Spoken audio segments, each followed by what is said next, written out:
Hi guys, hope you're well. Welcome to Do Daily Thursday. Of course, it's Thursday Thoughts today. We've got plenty of questions to go at. I'd just like to start by thanking everybody for sending those in. I really appreciate you taking the time. It's give us some really good content to go at today, and I can't wait to sort of offer my thoughts and advice on what you've been asking.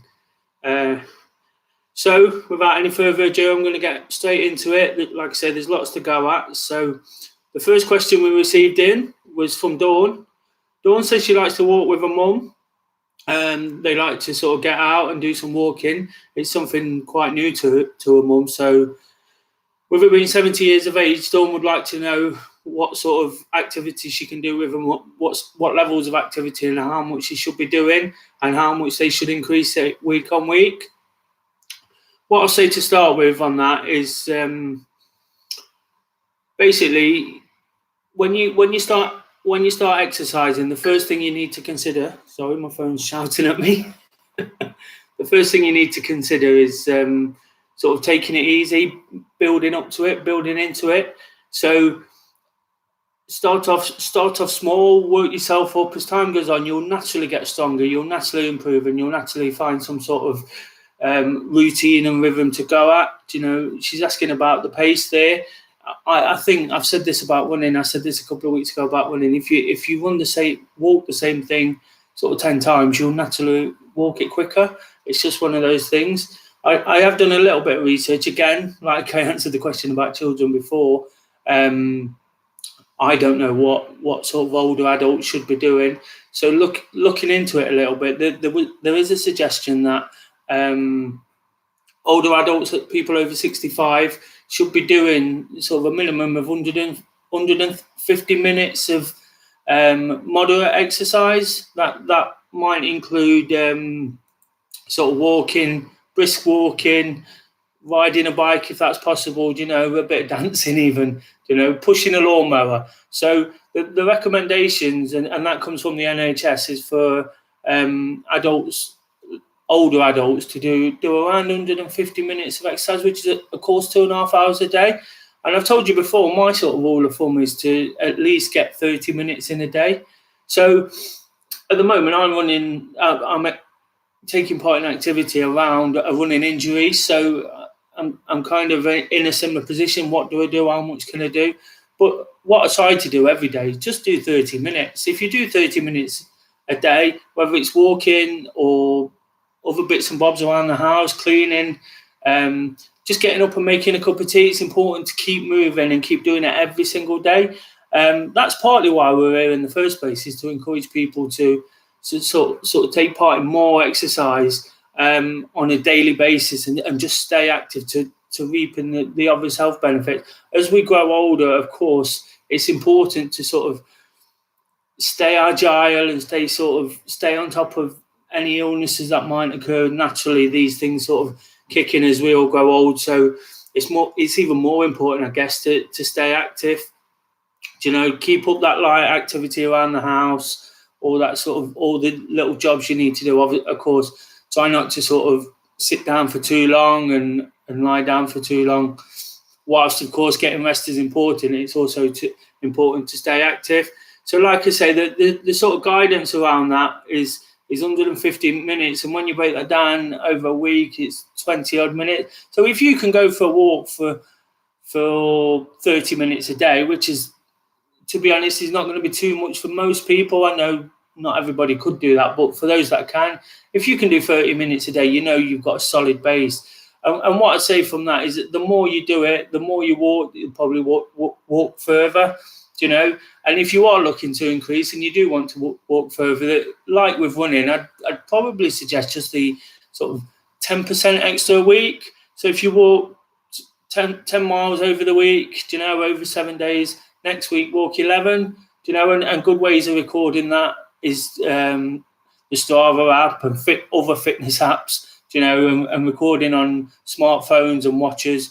They're a brilliant way to sort of motivate yourself as well. I use Strava in particular to motivate me, all the numbers and stats.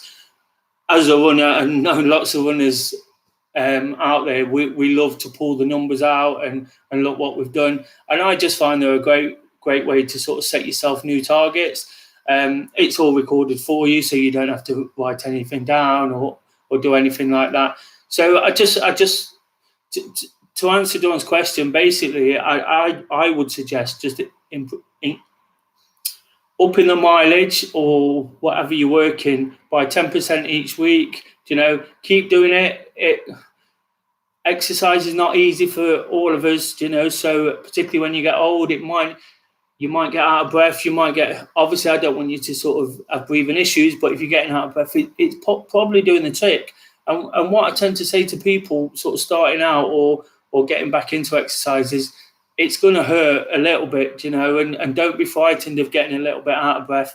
If that's what's happening, it's probably doing you the world of good. So, yeah, like I say, just 150 minutes moderate exercise, brisk walk, doing some gardening even, all that counts. If you don't want to use the technology, write stuff down, keep a log of what you're doing. And of course, sort of the general sort of good eating and sleeping habits all sort of assist in exercise, particularly as you get older, because like I say, we naturally our health deteriorates and it happens to us all. So it's important to think of those things too. What I will do with each of these questions, I'm going to post a link in the comments as I'm doing them. So there's more information for you to go at. And it's really good stuff, to be honest, and it's really useful and helpful. So I've just put that up. Moving on to the next question. The next few questions are going to be around sort of general exercise and some of the health issues people get around them. Some of the things people are experiencing. So Claire sent in a question. Claire says she, when taking part in activity, she often gets headaches, and that tends to happen more so in the summer. First of all, again, this is quite a common issue with people, particularly when they're starting out. But of course, it as fitness grows and things develop, you get used to these things and sort of adapt, and your body adapts. But the two main things for causing headaches, and like in everyday life,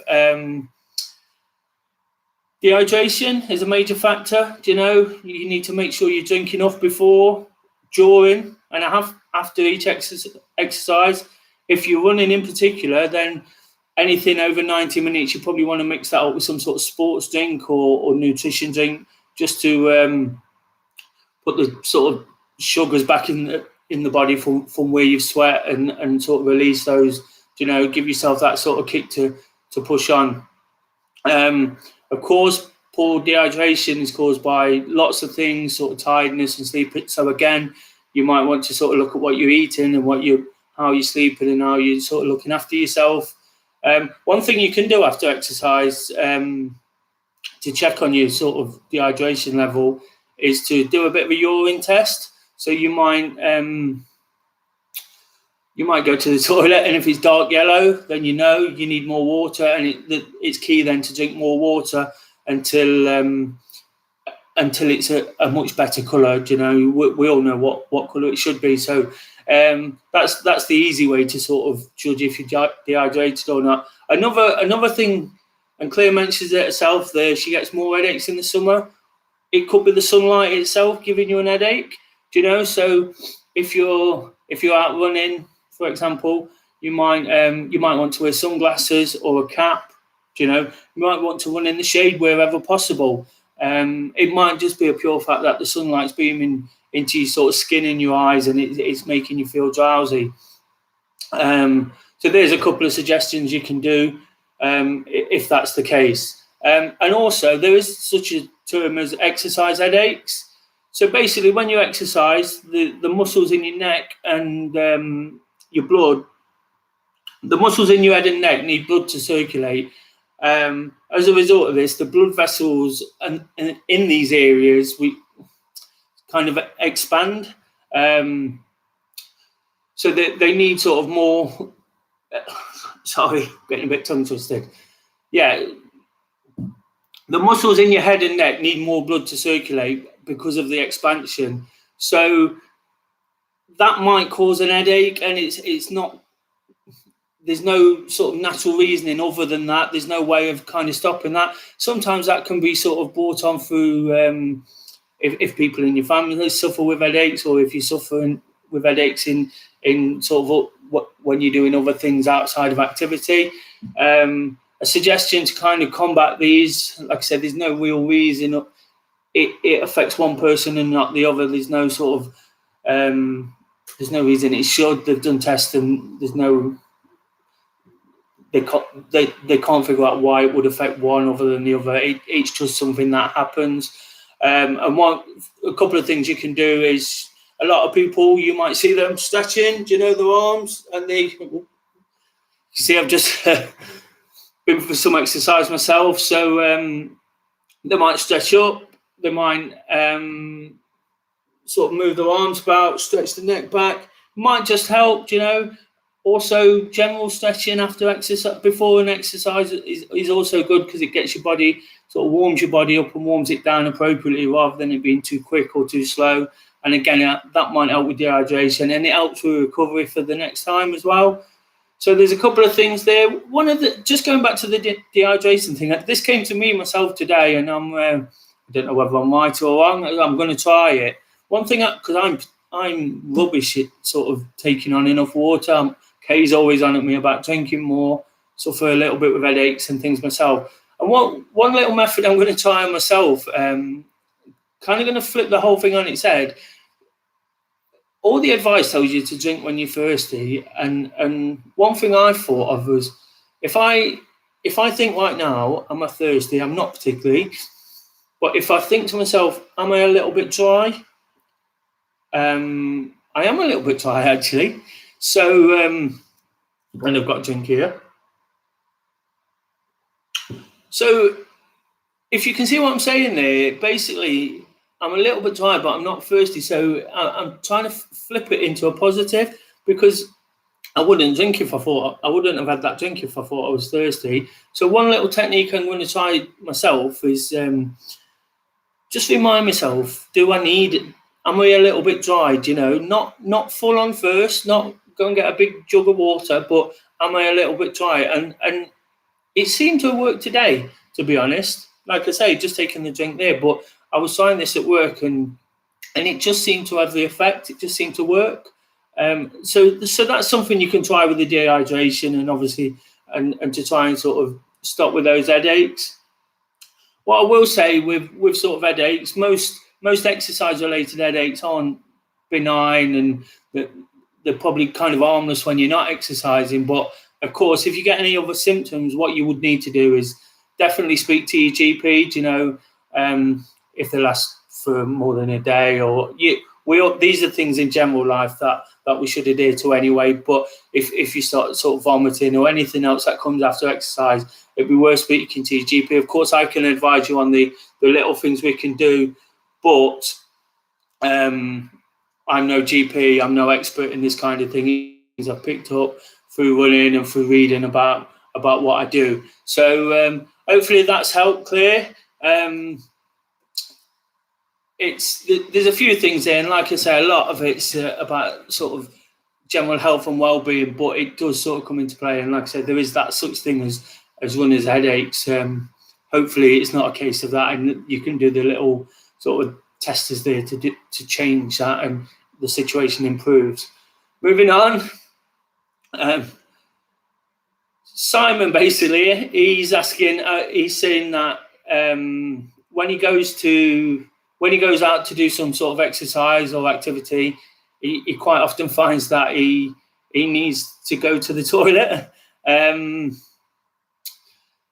For number two, you're not alone, Simon. I think everyone has had this problem in our time, and I've definitely been caught short a few times. Hopefully you're not having your tea at the moment. Hopefully you're not watching this having your tea.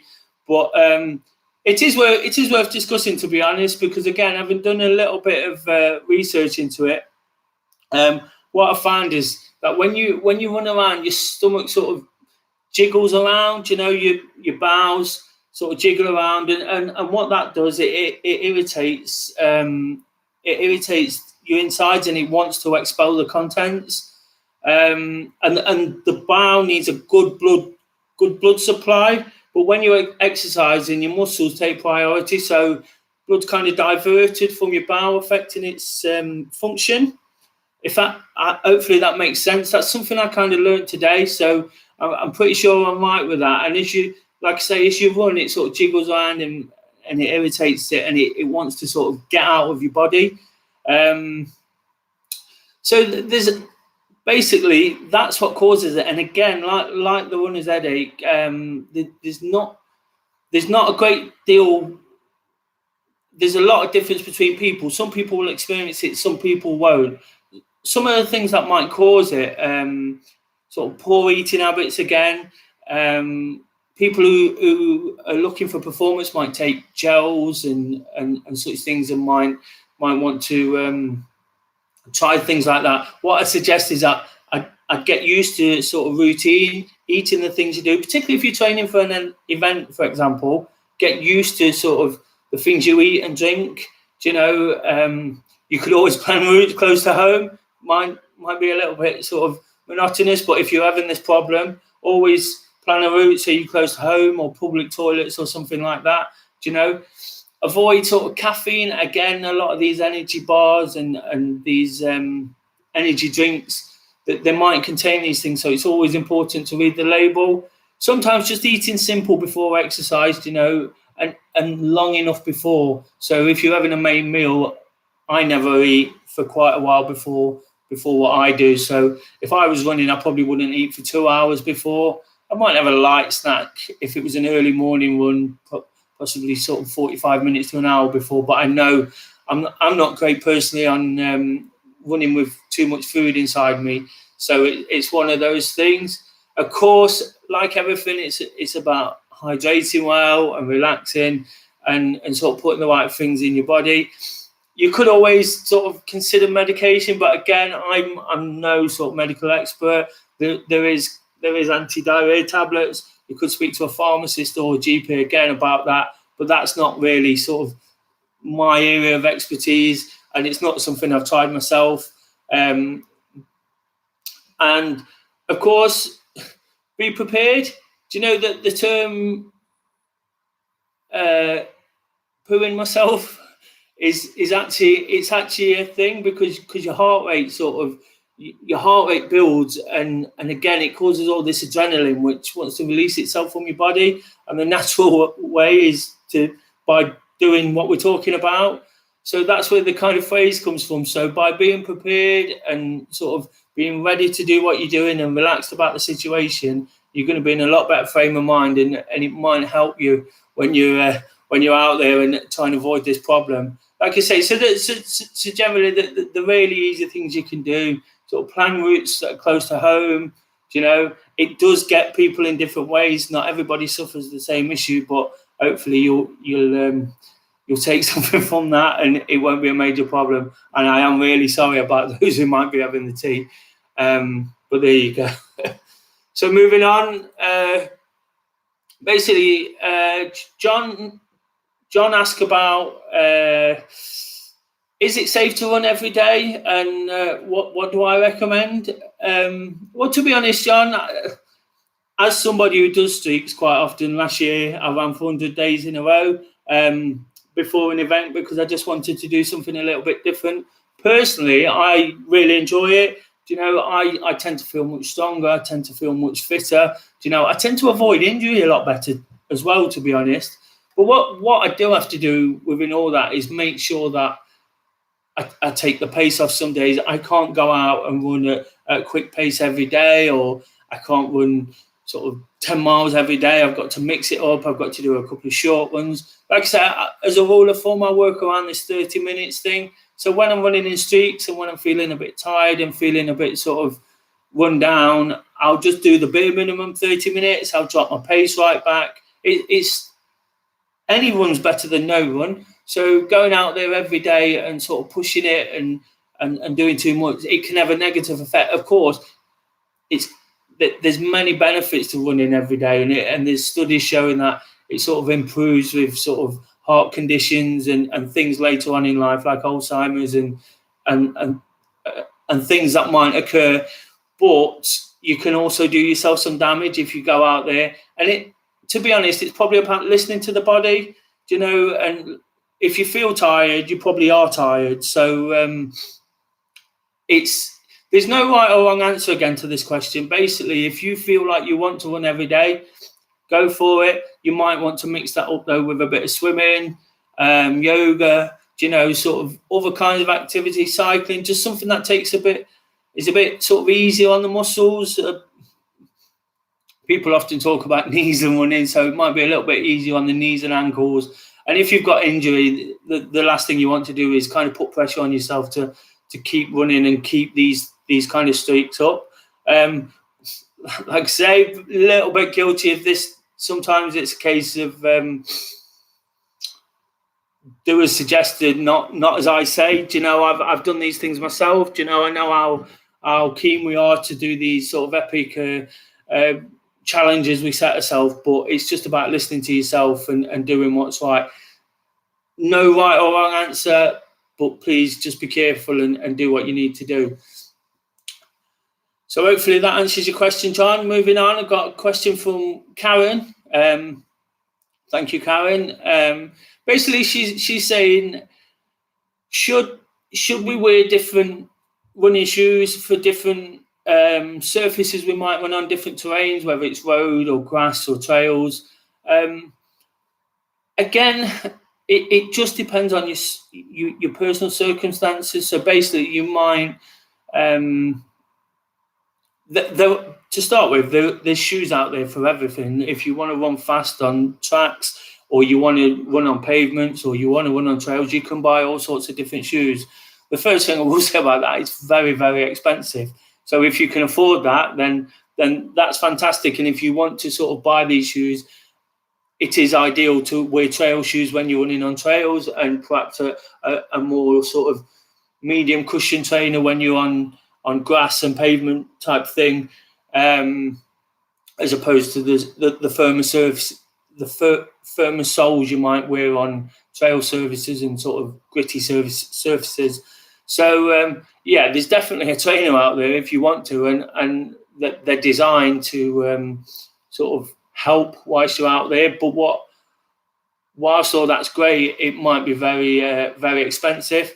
And I know myself, as someone who spends a lot on running events and all things running, I try to limit myself I try to budget myself each year. I might have to look at this, because my next point is basically I wear a kind of a trainer which covers most surfaces, one that I've got used to, one that I like, and I don't really feel comfortable in anything else. But I read something today, I was really interested by it, actually, that for the sole, for the sort of insole of the trainer to sort of spring back to its natural life and be most effective, that it takes about 48 hours. So if you're actually running every day, like John suggested before, that sole is going to be less effective as if you run every other day. So what if you do run every day? What the suggestion is almost you probably need 2 pairs of trainers, and you need to rotate them around. That might also help if you went out on a wet, muddy day. It will give them extra time to dry and sort of get back to what they should be and how they should be supporting. So, like I said, I find that particularly interesting, because when I ran in my street last year, it was the summer. I was using the sort of pavements and hard surfaces around where I live most days, and I was wearing the same trainer. I didn't get injured, fortunately, but it's definitely worth considering, And like I say, there are trainers out there. One thing you can do first of all is go. All good running shops and sort of sports shops will have a gait analysis machine where you can go and get checked. Most of the time it's free, because obviously they like your business. So it's always worth checking how you pronate, whether you underpronate or overpronate, and how you feet. Of course, if you want the best shoes, you can have them designed, but again, that's very costly and very expensive. And what I'd suggest, just to sort of move sideways from that, is just try trainers on sometimes. You know, if you've got some time, go to a sports shop and try quite a lot on. I did this once. I wanted a new pair of trainers and I'd been a little bit uncomfortable, and then I just put my feet into this one particular trainer and it just fit me like a glove. It felt amazing. It felt like I was gliding on the air, and that's the trainer I still use. So the first time, or if you're looking for something with a bit more comfort, it's probably worth going into a shop, getting the gait analysis done, finding out which kind of trainer you need, then trying lots of these on. Just finding the right one, to be honest. And then, of course, it's up to you where you buy from, but the internet tends to be cheaper once you've got a name and a brand that you like and you enjoy. Then you could always sort of purchase on the internet from there. That's what I do, because generally it's a little bit cheaper and you get a little bit better deal. But there might be some good offers out and about as well. So there's some of the things you can do with that one, and I'm really keen to look at that one a bit further as well. So if anything comes up, Karen, I'll let you know, and we might discuss that one a bit further, particularly with the different exercises that do running and looking to sort of encourage people to do as well. Do you know, it's something definitely I'll keep an eye on. Moving on, there's a question from Tom. How do we get remotivated to train for events that have been postponed until later in the year and still might not go ahead? What I will do, Tom, I'll just point you to a video that I did 2 weeks ago. So what are we on now? It would have been the 30th of April. Of course, if you look in the backlog, you'll see the dates on the videos. We did speak quite at length with that on that particular subject. People was asking about motivation. I will just say very briefly on that one, because it is all there for you to check out. Basically, you can.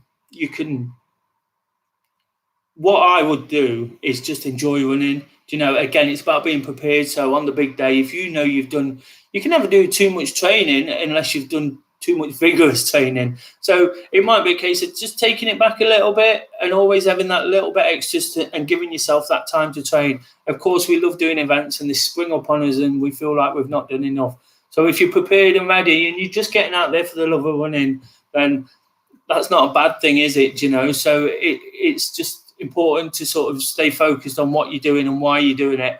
And if you're in the best possible shape on race day, then you're going to feel fantastic. So that would be my way of trying to stay motivated and taking it forward from there. So hopefully that helps. But like I say, do check out that video.